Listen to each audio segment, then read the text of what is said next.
¿qué tal? ¿Cómo le va? Nuevamente una edición de Salud 10 Televisión con un tema muy variado, Marcela, hoy. Exactamente. Vamos a tener desde hipertensión, pasando por supuesto con la típica dieta que nos va a presentar Marcela.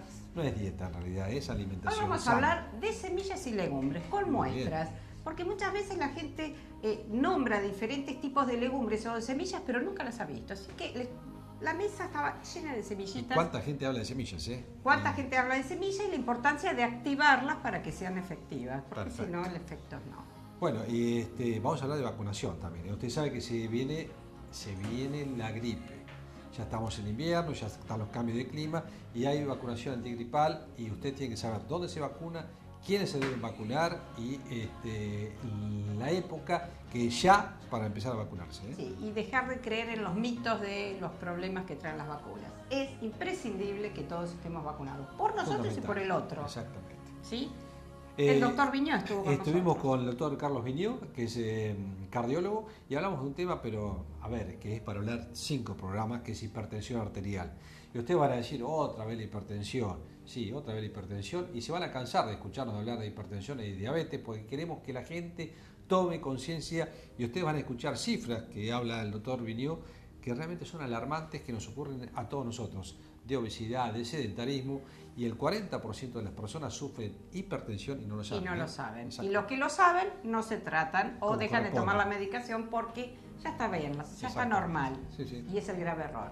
También le hicimos una nota a una pediatra, la doctora Claudia Tranol, sobre traumatismos cráneoencefálicos, el TEC, y lo que determina la importancia de los errores que cometen los padres en no atar a los chicos a los huevitos ahora que se trasladan, a dejar a los chicos arriba de la cama, arriba de la mesa, y los traumatismos importantes que concurren al hospital. Bueno, así que de todo, muy variado y no se lo pierdan, Vamos a las presentaciones, Marcela.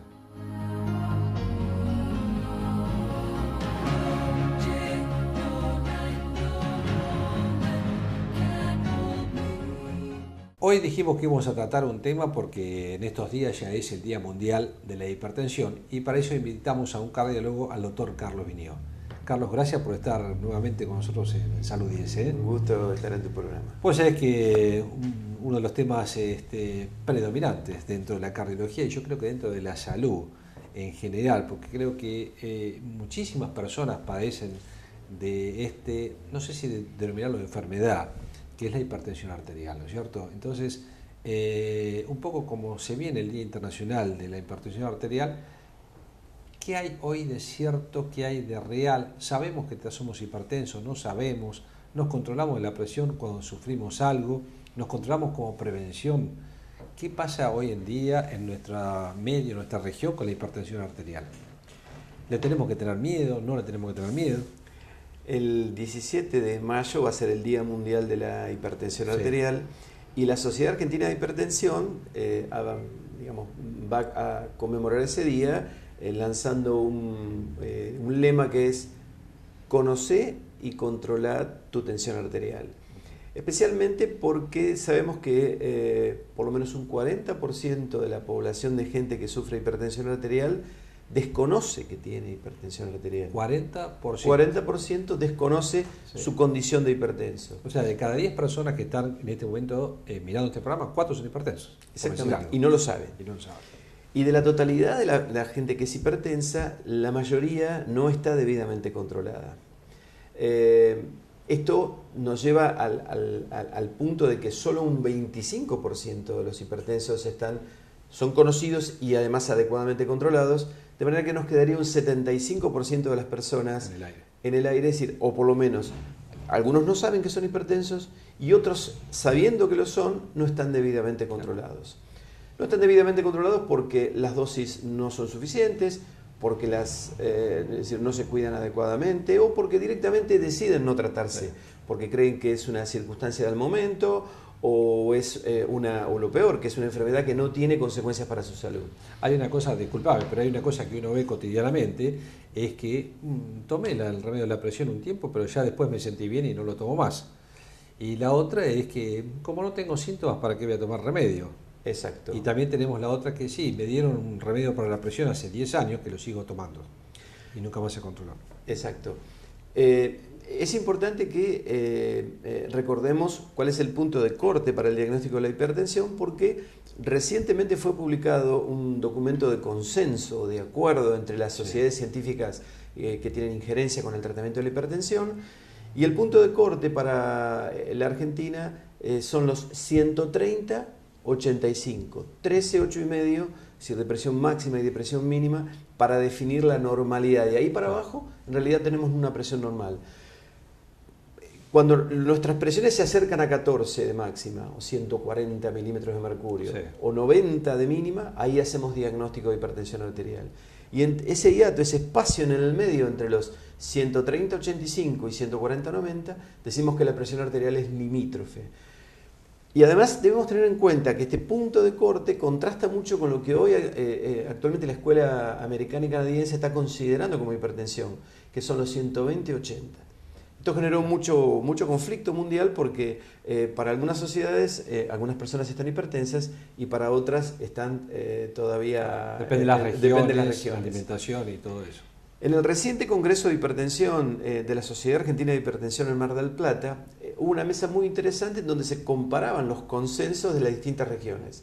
El argentino, el latinoamericano, el americano, digamos, del norte, y el europeo. Y los europeos tienen valores similares a los nuestros, a los latinoamericanos, y los americanos y canadienses en realidad hacen un punto de corte más bajo. Y era interesante ver cómo en realidad las realidades sociales son diferentes, en donde en América del Norte hay muchísimos hipertensos, se alimentan mal, pero ellos han bajado el punto de corte para no perderse en ese escenario donde la hipertensión es en el mundo aún todavía un problema por resolver, y donde hay muchos aún que ni siquiera conocen o sospechan sus datos de hipertensión. Por supuesto que la dieta debe ser uno de los factores fundamentales, pero también existen factores predisponentes a un paciente que es hipertenso. Por supuesto, en la génesis de la presión arterial elevada, siempre el sodio es un actor importante en esta obra. Creo también hoy que el estrés y nuestro modo de vida con celulares, modo de vida con controles remotos y especialmente con el sedentarismo, que en la nueva encuesta de factores de riesgo de la Argentina nos da un dato alarmante de 65% de personas con vida sedentaria.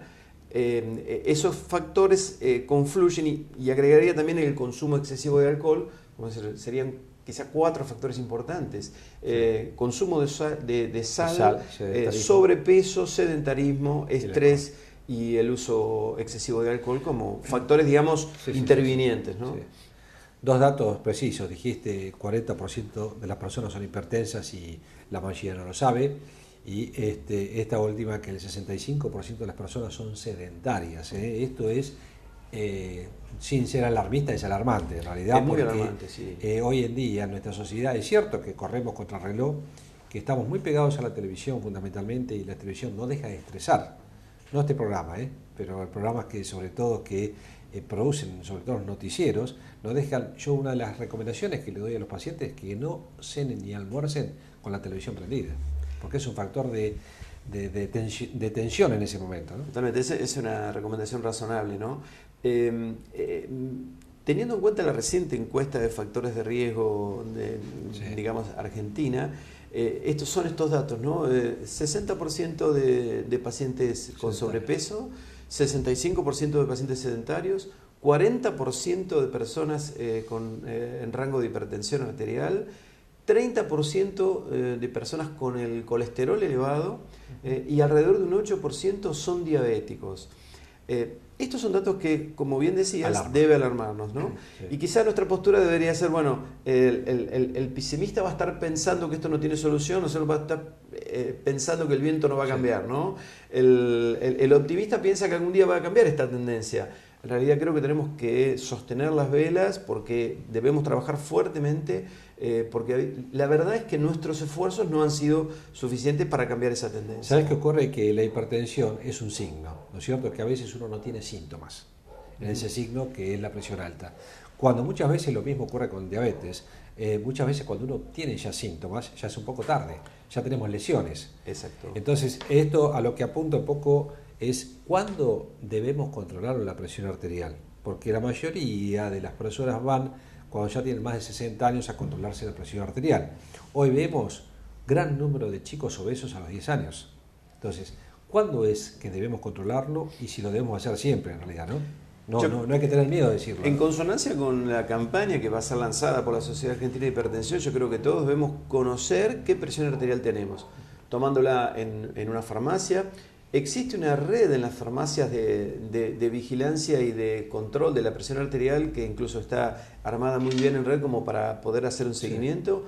En las unidades sanitarias, en el hospital, y pedirle al médico que nos atienda, que además nos tome la presión cuando nos ve, e inclusive me animaría a pedirle a los demás especialistas en que a veces no lo hacemos clínicas, exactamente, que pudieran tomar la presión a sus pacientes y conocer realmente dónde estamos situados frente a nuestra presión. En el caso de que los valores sean anormales, por supuesto, la consulta al clínico o al especialista para poder hacer el seguimiento. Además, el momento para tomar la presión, como bien decías, es todas las edades. Si bien, este es un dato muy interesante, la prevalencia de la hipertensión va aumentando con la edad. Sí. Por ejemplo, en una población de personas adolescentes voy a tener probablemente una incidencia de hipertensión muy baja, de alrededor del 12-13%, pero en mayores de 75 años voy a tener ya cerca del 80% de las personas que van a ser hipertensas. El endurecimiento arterial, por supuesto que es mayor. Exactamente. La génesis de ese problema es que las arterias se vuelven volviendo más rígidas, claro, pierden ese efecto de complacencia o de amortiguación de la onda de pulso y se desarrolla hipertensión. Y repercute en el corazón. Exactamente. Cuando se desarrolla hipertensión arterial hay una serie de órganos, cerebro, retina, corazón, riñones, que van empezando a sentir ese daño.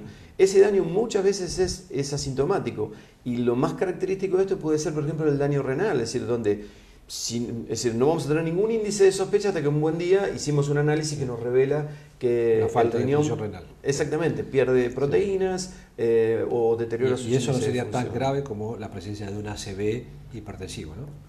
Exactamente, digamos, el impacto sobre el cerebro es dramático porque la pérdida de capacidades cerebrales que genera un accidente vascular cerebral son de una discapacidad enorme, así que ese es un punto muy serio. Yo pregunto ahora, ¿cuántos de ustedes que nos están escuchando se controlan la presión habitualmente, ¿no? Fíjense que esto no es para entrar en un caos, digamos, ¿no? Pero realmente uno debería controlarse la presión en forma más cotidiana. Hay un montón de lugares para poder hacerlo y en muchísimos lugares son gratis para poder hacerlo, como también el tema del azúcar con la glucemia que muchas veces lo hemos hablado. Y sumado a todo esto, estas estadísticas que dice el doctor Vinio del sedentarismo, del 65% de las personas estamos sentados, 60% somos obesos y 40% somos hipertensos. Es muy dramática esta estadística. Entonces, algo debemos hacer y no solamente pasa por los médicos, sino también pasa por las conductas de prevención que deben tener, ya sean los gobiernos, nosotros, que lo debemos hacer también, por supuesto, a través de nuestro medio, que es el consultorio, pero debemos tener que a nivel de la comunidad, casi todos los organismos que acompañan al tema de salud, hagan esfuerzos para que tengamos una salud digna, fundamentalmente en este punto específico que es la hipertensión, que se puede prevenir en su totalidad. ¿No es así, Carlos? Quizá algunos datos puedan servir para ilustrar adicionalmente que sería, la Organización Panamericana de la Salud estima que en América Latina y el Caribe existen alrededor de 250 millones de personas con hipertensión arterial, ¿sí? De esas personas, recordemos, 40% probablemente ni siquiera sospechen que son hipertensas. Y debemos estimar aproximadamente de 1,5 millones de personas que mueren al año por enfermedades asociadas a la hipertensión arterial. De manera que esto, sin lugar a dudas, es un desafío sanitario que pese a nuestros esfuerzos por hablar y comentarlo y todo lo demás, no hemos tenido aún todavía éxito. Se debe estar continuamente. En este tema. Vos fíjate que con el tema del SIDA se bajaron las defensas y empezaron a aparecer enfermedades como la sífilis que antes no se veían. Exacto. Entonces yo creo que en salud es algo que se debe estar continuamente bombardeando de información y no de ser caótico en todo esto, sino fundamentalmente que la gente sepa de qué forma se puede cuidar, ¿no? Un dato quizá alentador de esa encuesta fue que sí, con el cigarrillo, con el hábito de fumar, hubo un descenso. Sí. En realidad, en las estadísticas del año 2005 había un 25% de personas que aún continuaban fumando. Actualmente la tasa bajó al 22%. Parece poquito, pero realmente eso significa que uno espera a veces descensos pequeños, pero debe ser sostenida la campaña para que se mantenga esa tendencia. Tal vez sea el valor del cigarrillo, ¿no? Habría que aumentar el Sí, salero. Exactamente. Sí. Hay alimentos que uno no sabe que tienen sal, por ejemplo el pan, el queso, y la gente dice, no, yo no le pongo sal a la comida, pero está consumiendo alimentos que tienen sal, bebidas gaseosas también, ¿no? Sí, y además, además del esfuerzo por controlar la sal y hacerlo identificando alimentos que tienen alto contenido de sodio y que deberíamos ser los que deberíamos restringir, Claro. pensar que el esfuerzo por el descenso de peso y el incremento de la actividad física y la disminución de la cantidad de alcohol diario que se consume son digamos, factores que ayudan muchísimo a generar una base adecuada para entrar en la etapa siguiente, que sería la del tratamiento. Claro. Y bien decías al principio que una vez que iniciamos la etapa de tratamiento con remedios farmacológica, el mantenerse a lo largo del tiempo tomando los remedios, eso es muy importante. La adherencia a ese tratamiento es muy importante. Y sabiendo que los remedios no es que dejan de hacer efecto o que porque pasa el tiempo los remedios pierden su efecto. Sí. Probablemente o se esté consumiendo más sal, o se esté aumentando de peso, o se esté consumiendo más alcohol, o en realidad hayan cambiado las condiciones personales o individuales y hay que en general combinar remedios. La hipertensión no se controla con un solo remedio. La mayoría de los pacientes requieren una asociación de dos fármacos y algunos de un tercero para que el control sea completo. Y eso no significa que tienes que dejar la dieta de lado. Absolutamente. Sin dieta y sin estos cuidados del peso y de la actividad física, nos va a costar muchísimo más el control, y eso nos lleva además a falta de adherencia y abandono del tratamiento, con las consecuencias que ya hemos dicho. Bueno, Carlos, creo que es un tema como para hablar de hipertensión, es para tener un largo programa, ¿no? Pero ya lo vamos a volver a encarar nuevamente, porque creo que, como te digo, hay que machacar sobre este tema fundamentalmente, del cual muchos pasamos desapercibidos, que podemos o no tener presión arterial, pues no la controlamos, así de simple. Entonces, el control de hipertensión arterial debe ser frecuente, no es una vez por año, no sirve, debe ser frecuente. Acompáñelo con el ejercicio físico, acompañe a evitar el sobrepeso fundamentalmente, y por supuesto con una dieta sana, que para eso la tenemos a Marcela, que siempre nos ilustra con dietas sanas en el programa. Por eso no abundé en detalles sobre eso, que sé que está muy bien tratado. Carlos, te agradecemos mucho por estar con nosotros. No, un gusto estar con ustedes. El doctor Carlos Viñó. Bien, seguimos en el programa con la doctora Claudia Tranol, médica pediatra, a quien agradecemos mucho que esté con nosotros. Y el tema que hemos elegido para charlar son los traumatismos craneanos. Por supuesto que vamos a hablar de chicos, obviamente, y de estas a veces accidentes, otras veces incidentes y muchas veces por irresponsabilidad de nosotros los padres. Claudia, gracias por estar con nosotros, y realmente tenemos que hacer mucha prevención, ¿no es cierto? Sí, esto es básicamente prevención. Estos son accidentes que se pueden prevenir. Los traumatismos encefalocraneanos, como nosotros les decimos TEC en el hospital, los abrimos así, es la principal motivo de consulta en los hospitales, en cualquier nivel de atención, ya sea primario, secundario, terciario. ¿Desde qué edad? Mira, el grupo que más afecta, algunos autores dicen menores de 2 años, otros menores de 4, y sobre todo adolescentes, por digamos, las actividades que ellos practican, que muchos son de extremos o de riesgo. Sí, muchas veces las travesuras llevan a subirse a una escalera, a una silla, a una mesa. Pero también hay traumatismos de bebés. Sí, muchos. En general, la primer causa de traumatismos de TEC son las caídas. En segundo son los accidentes de tránsito, y pero el accidente de tránsito lo que tiene de diferente es que es la primer causa de muerte o de discapacidad o enfermedad grave del Claro. niño. Y volviendo al primer motivo, que son las caídas, sí, bebés muy chiquititos, lo que más vemos por ahí son las caídas desde las camas, de los nenes al dormir con los padres, el colecho, que nosotros siempre le recalcamos en el momento que van a hacer el control de salud de bebés muy chiquititos, que por más que son tan chiquititos, se mueven, se reptan, se apoyan sobre algo firme y ellos... Y van como moviéndose. Exacto. Entonces no hay que confiarse, eso. No dejarlos dormir, porque uno dice, está durmiendo, no le va a pasar nada.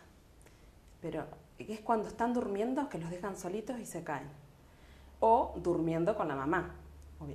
Obviamente que la mamá cansada de noche, amamantando, se quedan dormidos y se caen. O sea, Sí. hay casos de que uno esto a veces dice, se te va a caer, y dice, ¿cómo se me va a caer si me voy a despertar? Sí. Puede Sí, pasar de sí. que realmente el bebé se caiga o que Sí. esté tomando la teta del lado de la sí. cama. Y De la cama, sobre todo, de la mesa, de las sillitas de comer, porque algunos no son tan chiquititos, y las sillitas de comer son relativamente altas. Están sin atar. Otras caídas también que estamos viendo mucho son de los huevitos. Los huevitos que si bien son seguros, si los sabemos usar bien. Exacto. Para trasladarlos en el vehículo son bárbaros porque uno los enchufa bien en el asiento En el y con popas. con el cinturón de seguridad va bien. Pero muchas veces estamos viendo que los sacan del huevito sin abrocharlos del vehículo y ahí es cuando el bebé sale despedido. Claro. Bebitos chiquititos de 1 mes. Lo mismo, y lo he visto yo, no en el hospital, en hogares, donde llegan con un huevito y los apoyan en una mesa. O los apoyan en una silla o en un sillón, siempre en una altura.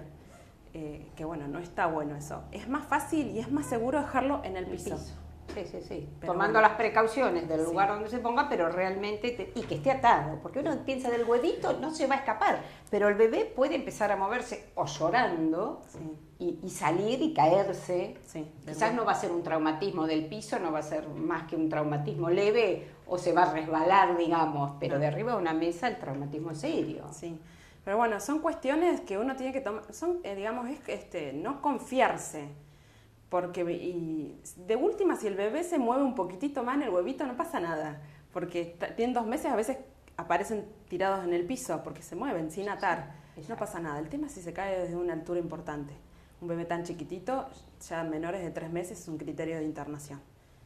Con 3 meses ya... Menores de 3 meses, sí. Se interna. Se interna. Bien. Sí. Obviamente que depende del traumatismo de cráneo y Seguro. depende de la edad del niño. Cuando se nos cae un nene más grande, el bebé obviamente uno lo protege enseguida, pero cuando se cae un chico de 2 o 3 años de arriba de la mesa de una silla, ¿qué no debemos hacer o qué debemos hacer? Porque a veces uno intenta levantarlo, moverlo mal y a veces cometemos errores por el auxilio. Sí, no, o sea, no es que no debemos hacerlo. Primero es llevarlo al hospital. Si es una caída desde altura y el nene perdió el conocimiento o está con vómitos, lo ven somnoliento, nunca duden en consultar al hospital. Si es una caída desde una propia altura del nene que está jugando, sentado, es un traumatismo muy leve. Exacto. Pero las caídas desde altura y hasta inclusive saltando desde un lugar al otro, que el nene se puede caer y golpear la cabeza, eso puede ser grave. Hemos tenido casos en Azul de casos graves, de chicos saltando de una mesa a un sillón, jugando y con un traumatismo. Tuvimos un caso muy conocido en Azul de un traumatismo de un chico chiquito. No, yo decía esto porque a veces uno comete errores o le da algo para tomar o enseguida agua o cuando le duele uno le toca como calmándolo y a veces... Sí, muchos le mojan la cabecita, llegan mojados y eso. No hay inconvenientes en realizar esas maniobras. No, por ahí no darles tanto enseguida de tomar o de comer. A veces pueden tener vómitos aislados, 1 o 2 son tolerables los traumatismos. Ya si tienen vómitos en número de 5, más de 5, cefalea persistente, que dura, siempre nosotros decimos que las primeras 6 horas son las más relevantes que hay que tener en cuenta. Exacto, sí. Si se le hace el chichón, es le hago? re común que se le haga un cefalomatoma, como decimos nosotros, en la frente, ¿sí? Si se golpea la frente, lo más común es que se haga un cefalohematoma bien importante. Puede hacerse cefalohematoma en otros lugares y hay cefalomatomas que nos indican a nosotros, sobre todo en el cuero cabelludo, que tienen una probable fractura. No, fundamentalmente ir al hospital y después hielo. Hielo. Sí, si nosotros corroboramos que el niño está bien, que no ha tenido ningún síntoma concomitante, que no está, que digamos que se puede mandar a su casa con pautas, no va a haber ningún problema, se va con hielo, analgésicos y obviamente pautas de alarma, que nosotros siempre las tratamos de dar por escrito. Bien. ¿Sí? Para que el papá entienda perfectamente qué es lo que tiene que hacer ante cualquier aparición de síntoma nuevo. ¿Es la solución sacarle una placa? ¿Se hacen qué estudios? ¿O solamente con estas pautas y depende de la gravedad? Nosotros lo que estamos haciendo en el hospital, nosotros tratamos de seguir siempre un protocolo con las determinados internacionales. Exacto. Nosotros ahora lo que estamos haciendo es que obviamente que si es un menor de 3 meses directamente se queda internado y se hace se considera la realización de una tomografía de cerebro. Si es un nene más de 3 meses y menor o hasta 2 años y dependiendo el golpe que haya tenido, se le hacen radiografías. Pero las radiografías de cráneo no significa que si es normal, no significa que no tenga una lesión intracraneal, que es lo que nosotros siempre nos quedamos pensando y buscando y en alarma para la evaluación. Y dándole las pautas de alarma para el papá para cuando se vaya a la casa. Bien. ¿Sí? Si en esa caída tiene un corte, ¿es habitual el mentón o la frente? ¿Qué hacemos? Esa herida, ¿se le pone algo frío? Si es una herida profunda, obviamente que hay que suturarla y no puede pasar más de 6 horas. Si pasan más de 6 horas en esa herida, por más que haya dejado de no se puede suturar después con más de 6 horas. Así que lo ideal es que vaya al hospital, lo suturamos o le ponemos una gotita, como hacemos habitualmente cuando son heridas muy superficiales. Bien. Que no pasa nada. Bien, pero antes de las 6 horas hay que recurrir. Sí, no, en realidad hay que recurrir inmediatamente. Por eso las primeras 6 horas para nosotros son re importantes. Bien. Si vemos que por ahí no tienen cómo, digamos, volver de vuelta al hogar, se quedan esas 6 horas en el hospital observándolas, digamos, para ver si aparece algún otro síntoma. Sí, porque, por ejemplo, en bicicletas, que es habitual el golpe, o de los triciclos, el golpe y con los dientes, se lastiman el paladar. No, sí, esos son más traumatismos más, digamos, leves. Leves. Los que más nosotros nos interesan son los traumatismos en cortes más profundos. Sí, también. Sí, y sobre todo en la cabeza de cráneo, digamos. Porque el riesgo más de fractura es en la región parietal, que es este lado del costadito. Los más benignos, que decimos nosotros, son los frontales. Bien. Entonces, un trauma siempre, digamos, evaluamos el modo, desde dónde se cayó, Exacto. Cómo fue. Siempre el anamnesis al momento de la consulta es muy importante. Es fundamental. Sí. Siempre decía, si se cae de nuca, o sea, que se cae para atrás. Es un traumatismo más, se controlan los síntomas, sí. Ajá. Sí. Los más importantes son los parietales, de este lado.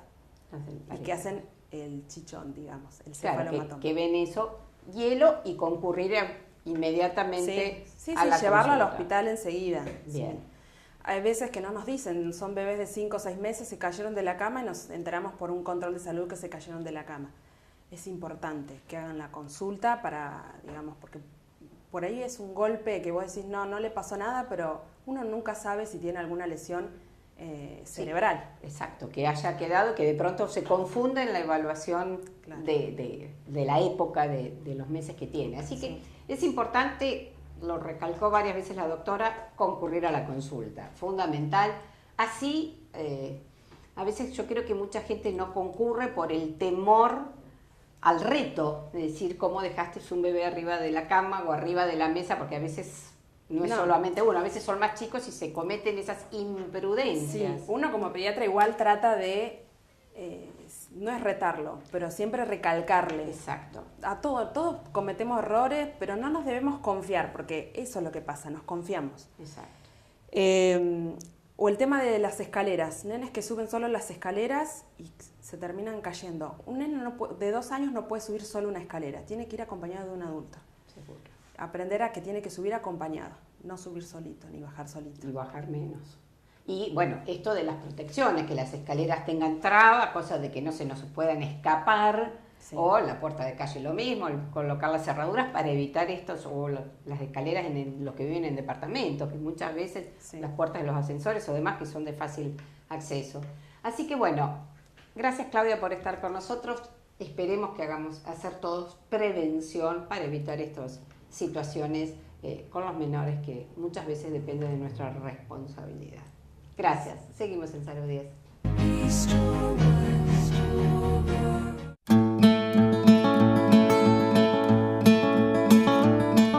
Bien, ¿cómo están? Sabemos que el 5, el fin de semana anterior, fue el día de los celíacos, el día de la celiaquía. Entonces vamos a refrescar todo lo que podemos utilizar o algunos de los ejemplos que podemos utilizar en base a semillas, legumbres y distintos tipos de harinas. Sabemos que no consumen trigo, avena, cebada y centeno. Si bien tenemos algunas muestras, por ejemplo la cebada, que vamos a dar las explicaciones cómo utilizarlas para los no celíacos, van a ver en todas las imágenes y en todas las muestras que todas tienen el logo de identificación de los que se pueden llegar a consumir. No solamente la cuestión de las semillas, por ejemplo las semillas de chía, estas semillitas chiquitas que tienen gran cantidad de omega 3, omega 6, que todas en general las semillas tienen buen aporte de fibra, lo que favorece mucho y ayuda a la evacuación intestinal. También ayudan todos los tipos de grasas que tienen a la incorporación al organismo, de tal manera que ayudan a bajar el colesterol y las grasas, los triglicéridos. Pero hay mucha costumbre de utilizar todas estas semillas, por ejemplo, estamos hablando del amaranto, sésamo, quinoa, chía, lino, que deben tener un tratamiento especial. Chía y lino se deben dejar en remojo la noche anterior, logrando de esta manera la activación de estos principios nutritivos que van a actuar luego en el organismo. Es como que las activamos para que tengan un buen desarrollo y cumplan el efecto que realmente necesitan.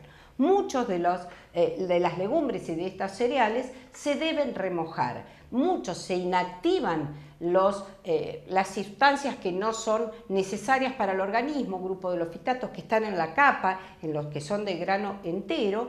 De esta manera evitamos que actúen inhibiendo la absorción de otros nutrientes. Son buenos aportes de vitaminas, son buen aporte de fibra principalmente, pero con este pequeño detalle, hay que activarlos. El agua de remojo sería lo ideal, o si no, al machacarlos, ponerlos en un mortero. El hecho de agregar un puñado a un yogur sin activar, sin remojo o sin machacado no tiene ningún efecto. O sea, puede actuar solamente parte de esa fibra, pero lo ideal sería el remojo de la noche anterior y después incorporado a alguna panificación o algún yogur o a lo que uno realmente quiera llegar a incorporarlo. En el caso de chía y lino, lo ideal es no eliminar el agua. ¿Por qué? Ese mucílago que pasa al agua es lo que va a actuar como un buen estímulo para la parte intestinal. Aquellos constipados, es muy importante el consumir lino y el agua de remojo. De pronto la idea de mostrar parte de estos cereales y estas semillas es que los identifiquen aquellos que no conocen la gran variedad de semillas y cereales que hay. También podemos utilizar parte de las semillas cuando pelamos el zapallo. Las semillas las podemos lavar bien, las ponemos en el horno, se desecan y estas semillas tienen un buen aporte también de fibra y de elementos de los que estamos hablando. El grupo de todas las legumbres, la incorporación de distintos tipos de porotos, de distintos tipos de frijoles que se pueden utilizar perfectamente en la preparación de guisados, de ensaladas. Como ven, la gran cantidad de lentejas, no solamente nos manejamos con las lentejas que conocemos, sino que hay lentejas coloradas de distintos tamaños, arvejas grandes, arvejas chicas. De pronto viene bien hacer una recorrida por la Casa de Productos Dietéticos y visualizar un montón de elementos que no estamos acostumbrados a incorporar o que no nos animamos, o sea, de pronto de ver las habas, por supuesto que tienen una época para llegar a utilizar. Pero como ven, no solamente las lentejas pueden ser un buen elemento para la utilización de hierro y otras vitaminas, sino que podemos tener arvejas partidas, arvejas enteras de diferentes colores, los porotos negros, que de pronto hay ya mucho más cocina gourmet y hay mucho más programas de cocina que de pronto incorporan toda esta gama de legumbres que normalmente el argentino no tiene ese hábito de consumo, salvo la lenteja y el poroto que se utilizan en algunos tipos de guisados especial, el resto a veces no lo llegamos a incorporar. También el celíaco consume harina de maíz o sémola de maíz, que es lo que no tiene, que es apto para los celíacos. Lo que se diferencia son los tipos de textura que se pueden llegar a consumir, además de poder consumir el maíz pisingallo, que es el que se hace el pochoclo. Las semillas de girasol también pueden ser utilizados, el tipo confitero o las otras. Lo que hay que tratar es de, tiene un buen aporte de grasas, pero tienen calorías, o sea, y bueno, además aprender a comerlos y a no ensuciar todos los que se acostumbran a comer el girasol. Entonces, esta visualización que vamos a ir viendo y que les quiero ir mostrando, la idea es ver que tenemos un montón de otras semillas y otras legumbres y otras harinas que podemos incorporarlas perfectamente en la alimentación con estos pequeños detalles, la activación de las semillas, el remojo de todas las legumbres, por supuesto, y perfectamente se pueden tener hervidos en la heladera y fortificar las ensaladas, o cuando nos quedamos con poca cantidad de alguna comida, la incorporación de alguna legumbre da mucho poder de saciedad, aumenta el volumen del plato y además es algo sumamente nutritivo. Seguimos en 010.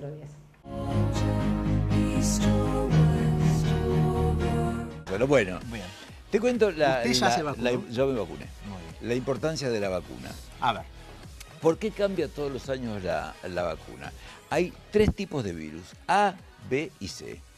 El C, vamos a dejarlo de lado. El azul. El azul. Este es poco frecuente. Entonces los que más frecuentes son el B, el A y el B. Es la vacuna contra la gripe, estamos Es hablando. la vacuna contra la gripe virus de la que estamos hablando. ¿Y por qué cambia todos los años? Cambia todos los años porque los virus tienen una capacidad. Los virus son unos bichitos extremadamente inteligentes. Se adaptan, cambian, se modifican, inventan una manera de combatirlos, ellos aparecen una manera de defenderse, cambian, mutan, tienen una posibilidad de transformarse y de disfrazarse de forma tal que el cuerpo no los reconozca.